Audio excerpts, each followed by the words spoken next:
کون جناب فرمایا جو پوچھا گیا ہے بے عالم من السائل، فرمایا پوچھنے والے سے زیادہ نہیں جانتا. اللہ اکبر. آپ سوال پر غور کریں اور جواب. حضور نے یہ نہیں فرمایا کہ میں نہیں جانتا کہ قیامت کب آئے گی. بات پر غور کرو. یہ نہیں فرمایا کہ قیامت نہیں آتی ہے یا قیامت آتی ہے یا 10 برس کے بعد آئے گی 50 برس کے آئے گی. نہیں، حضور نے یہ جواب دیا کہ وہ جو پوچھا گیا ہے یعنی میں، جو پوچھا گیا ہے یعنی میں بے عالم اتنا ہی جانتا ہوں جتنا کہ سائل جانتا ہے.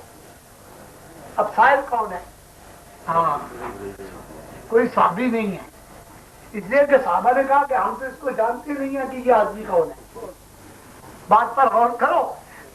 سمجھے؟ یہ کوئی باڈیجی نہیں ہے، اعرابی نہیں ہے. اس کے کپڑے بھی صاف ہیں، اس کے بعد بھی کنگھی کیے ہوئے ہیں، اس کا چہرہ بھی دھویا ہوا ہے، یہ سر کے اوپر تیل بھی لگائے ہوئے ہیں، یہ بڑی خوبصورت شکل میں آیا ہوا ہے. اس کے اوپر تھکاوٹ کے کوئی آثار بھی نہ. یہ باڈیجی ہے، نہ یہ دیہاتی ہے، نہ یہ صحابی ہے، نہ مدینے کا رہنے والا ہے، نہ مکے کا رہنے والا ہے، عرب کی کسی جگہ کا رہنے والا ہو تب بھی آدمی سے جانے کہ یہ کون ہے. اور وہ سوال کر رہا ہے اور حضور یہ جواب دے رہے ہیں. پھر وہ کہتا ہے، اب وہ جانتا ہے نا، وہ حضور کو جانتا ہے کہ حضور کا مقام کیا ہے، اپنے آپ کو بھی جانتا ہے کہ میرا کام، اور تعلیم امت کے لیے امت کو بھی سمجھاتا ہے، کچھ تعلیم دینے کے لیے بھی آیا ہے، امت کو بھی کچھ سمجھاتا ہے. فوراً اس نے سوال کیا، دیکھا وما اشراط، اے پیارے محبوب صلی اللہ علیہ وسلم اس قیامت کے علامات کیا ہے؟ سبحان اللہ. اب اس کا مطلب وہ جانتا تھا کہ حضور جانتے ہیں کہ قیامت کب آئے گی. جو علامتیں بتاتا ہے وہ جانتا نہیں. ایک شخص کو ٹی بی ہے نا، استغفر اللہ، بلا تشبیہ بلا تشبیہ، اللہ تعالیٰ محفوظ رکھے. ایک شخص کو ٹی بی ہے، حکیم طبیب ڈاکٹر کہتا ہے تم کو ٹی بی ہے، کہتا ہے آپ کو کس کا پتا ہے؟ سینے کے اندر سے مرض کا چھپی ہوئی مرض ہے نا، یا نظر آ رہی ہے جی سینے کے اندر ہے. وہ کہتا ہے صاحب اس کی کھانسی علامت ہے، اس کا دائمی بخار علامت ہے، اس کی کمزوری علامت ہے، اس کا بھوک کا ہونا نہ ہونا، اس کے یہ تمام علامتیں جو ہے یہ کیا ہے؟ یہ تپ ذکر کی بیماری ہے، کا کینسر ہو گیا، یہ علامت ہے اس کی. وہ جانتا ہے تو ڈاکٹر لکھ دیتا ہے کینسر ہے. اب نبی پاک صلی اللہ علیہ وسلم سے وہ سوال کرتا ہے، کہتا ہے وما اشراطھا یا رسول اللہ، اے اللہ تعالیٰ کے رسول اس کی نشانیاں کیا ہے؟ پیارے محبوب نشانیاں بتانا شروع ہو گئے. اگر نہ جانتے تو نشانیاں بتاتے. اللہ اکبر. سوچنے کی بات ہے. ایک ایک نشانی پیارے محبوب نے قیامت کی بتا دی. اٹھا چلا. جب چلا گیا تو پیارے محبوب صلی اللہ علیہ وسلم نے فرمایا صحابہ کو، جانتے ہو یہ کون تھا؟ اللہ اکبر. کس نے پہچانا؟ دیکھو اس نے نہیں کہا کہ میں جبریل ہوں. حدیث مبارک کے سارے الفاظ پڑھ جاؤ، اس نے نہیں کہا کہ میں ایک بشر آیا، ایک انسان آیا. پہچاننے والے نے پہچانا کہ یہ جبریل ہے. ہاں اللہ اکبر. توحید اور رسالت کو اٹھانے ہوئے تب جانے کہ توحید کیا ہے، رسالت کیا ہے. ہاں فرمایا جانتے ہو یہ کون ہے؟ جناب سیدنا امیر المومنین عمر فاروق رضی اللہ تعالیٰ فرمایا اللہ و رسولہ اعلم. اللہ اور اس کا رسول جانتا ہے کہ یہ کون ہے. پیارے میں فرماتے ہیں عطا ہو جبرائیل، تمہارے پاس جبریل آیا تھا، یعلمکم دینکم، تمہیں دین سکھانے کے لیے آیا. دیکھو آنے کا مقصد بھی بتایا. حضور اس کے آنے کا مقصد بھی جانتے تھے یا نہیں؟ اللہ جبریل کو بھی پہچانا، جبریل کے آنے کے مقصد کو بھی پہچانا، قیامت کی علامات بھی بتائی، اسلام بھی بتایا، دین بھی بتایا، اور تمام چیز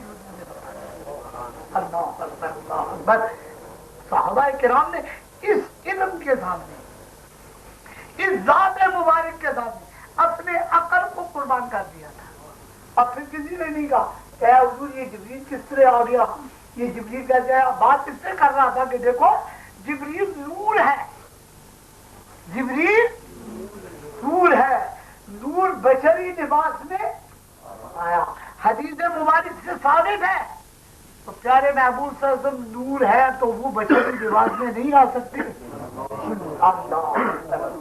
بس پیارے محبوب تو نور العدا نور ہے، حضور نور نہیں، نور العدا نور ہے پیارے محبوب سید دو عالم صلی اللہ علیہ وسلم. مگر اللہ جل جلالہ ہمیں لوگوں کو سمجھنے کی توفیق عطا فرمائے. تو اس نور مبارک نے تو دیکھا کہ اللہ وحدہ لا شریک ہے، اللہ لا الہ الا ہو ہے، اللہ الحی ہے، اللہ القیوم ہے. پھر انسانی عقل کی تسلی کے لیے بیان فرمایا تم جب سو جاتے ہو تمہیں غفلت دبوچ دیتی ہے. جب تمہیں غفلت دبوچ دیتی ہے جتنا عرصہ تم سوئے رہے اس عرصے کی تمہیں کتنی بے خبری ہے یا نہیں ہے. کیا ہوا اس عرصے میں؟ کوئی مر گیا، کوئی زندہ ہو گیا، کوئی پیدا ہو گیا، کسی نے کسی کو مار دیا، کسی نے کسی کو دولت دے دی، کسی نے شادی ہو گئی. کیا ہوا؟ نہ تو تم سوئے ہوئے ہو تو تمہیں پتہ نہیں. اونگ میں مستقبل ہو چاہے ایک ساتھ کے لیے ہو تو بے خبری تمہارے اوپر آئے ہے. مگر وہ اللہ جل جلالہ ایسا ہے اور ایسا قیوم ہے جس میں یہ غفلتیں نہیں ہیں. تو توحید کے قابل تو وہی ہونا چاہیے، توحید کے قابل وہی ہونا چاہیے جو کہ اس شان کا مالک ہو. اگر یہ شان تمہارے کسی بت کے اندر ہے، آپ غور فرمائیے، تمہارے کسی اس خدا کے اندر ہے جس کی تم عبادت کرتے ہو، اگر اس دیوتا کے اندر ہے جس کی تم پوجا پرستش کرتے ہو، اس شخصیت کے اندر ہے جس کو تم نے کل کا کل سمجھ رکھا ہے، اگر یہ صفتیں اس کے اندر ہے تو پھر تو ٹھیک ہے، اور نہیں ہے تو پھر وہ خدا نہیں ہو سکتا. پھر وہ الہ معبود تو معبود وہی ہوگا جو کسی کا محتاج نہ ہو. وہ بت بھی محتاج تھا جو پتھر سے بنایا گیا، جس نے بنایا اس کا محتاج تھا یا نہیں تھا؟ پتھر کا محتاج تھا، پھر بنانے والے کا محتاج تھا، پھر رکھنے والے کا محتاج، ایک کا محتاج نہیں 40 کروڑ کا محتاج تھا. اگر درخت کی پرورش کرتے ہو تو درخت بھی بونے کا محتاج، درخت بیج کا محتاج، درخت پانی کا محتاج، درخت کھاد کا محتاج، تب جا کے درخت بنتا ہے. وہ جو محتاج ہو پیارے محبوب نے فرمایا وہ ہمارا معبود نہیں ہو سکتا. ہمارا معبود تو وہ ہے جو جس سے اور محتاج ہے، جس سے اور ہے. پیارے فرمایا اللہ لا الہ الا ہو الحی القیوم لا تاخذہ سنۃ ولا نوم. نہ اس کے لیے نیند ہے اور نہ اس کے لیے کسی قسم کی اونگ ہے، نہ غفلت ہے. وہ پاک ہے، منزہ ہے. یہ فرمایا ایک بات اب کر کے اب ختم کرتا ہوں، 2 گھنٹے ہوئے ہیں. فرمایا سبحان الذی، سبحان آتا ہے نا 15 سپارہ قرآن حکیم کا، قرآن حکیم کی روشنی میں توحید ہے. سبحان الذی اسری بعبدہ، سبحان الذی لیلا من المسجد الحرام الى المسجد الاقصى الذي باركنا حوله لنريه من آیاتنا. فرمایا پہلی بات جو فرمائی اللہ تعالیٰ نے پیارے محبوب کی زبانی، پیارے محبوب کے نطق کی ذریعے. کس کے نطق کے ذریعے؟ جناب محمد رسول اللہ کے ذریعے. فرمایا سبحان پاک ہے. کس سے پاک؟ کس سے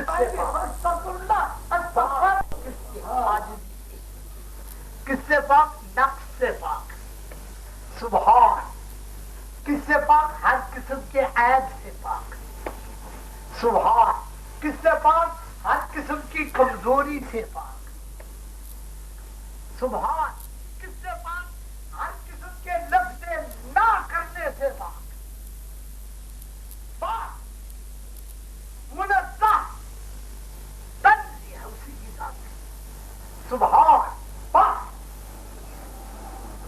پھر اب دیکھو نبوت توحید توحید ہے نا، باقی کیا ہے توحید۔